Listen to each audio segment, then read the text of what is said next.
TiECon Live. I'm Kamal Ahluwalia, and it's a pleasure for us to have with us John Lilly, COO of Mozilla. Thank you very much. So John, tell us about, you've been with the company for a couple of years. Tell us about the company and where you are. So I've been with Mozilla for 2 years, and in those 2 years we've gone from a 20-person company that had about 20 million users of the web browser Firefox around the world, and now we have somewhere north of 100 million in more than 40 languages everywhere in the world. Mozilla Corporation belongs to a nonprofit, the Mozilla Foundation, and our mission is to make sure that the web stays open. So it doesn't belong to the IBMs or Microsofts or Googles of the world, but belongs to the people, and to encourage a culture of participation. So that's why we place such an emphasis on building in so many languages, which are mostly done by volunteers, and we enable that around the world. So what's the business model around such an organization? Well, like I said, we're a nonprofit, and we derive most of our revenue from relationships with the search engines. So over the years that you've been now being deeply enmeshed and running the organization, what's your view of the market and how it's shaping up?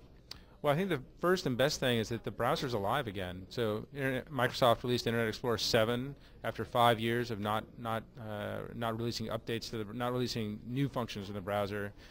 There's action with Safari and Opera and many browsers around the world, and I think that it's encouraging creativity and Web 2.0 companies to do more and more, and that's resulting in innovation and better applications for end users.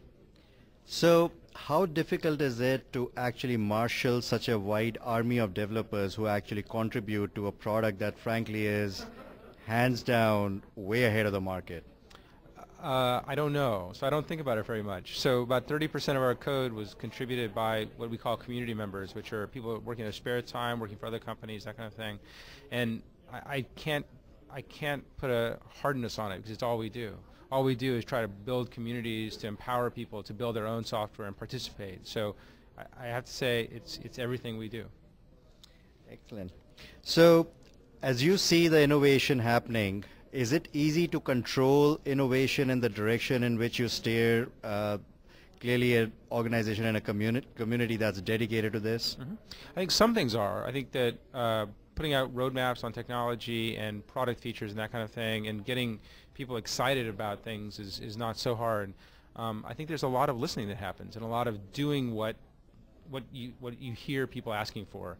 And I think that when days that we're good at listening, it's easy to marshal effort. Days that we're not good at listening, it's harder.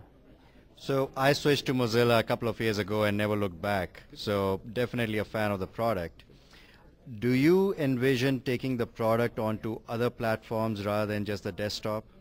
That's an excellent question, and of course we have some mobile experiments. We have a mobile application called Joey, which lets you do things like taking videos and pictures and text from your desktop and look at it on your mobile phone, irrespective of what carrier you're working on. We just released that in Mozilla Labs as an experiment. That's labs.mozilla.com. We have some experimental mobile browsers, one called Minimo that works on Windows CE and Linux for the phone form factor.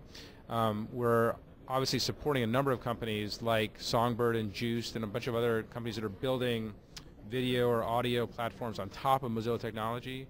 So there's a lot of different experiments, both run by us and outside of Mozilla, that I think are going on and going to be quite exciting. So clearly coming bundled with the hardware makes it a lot easier, whether it's a BlackBerry or something like that. Is that a challenge for Mozilla?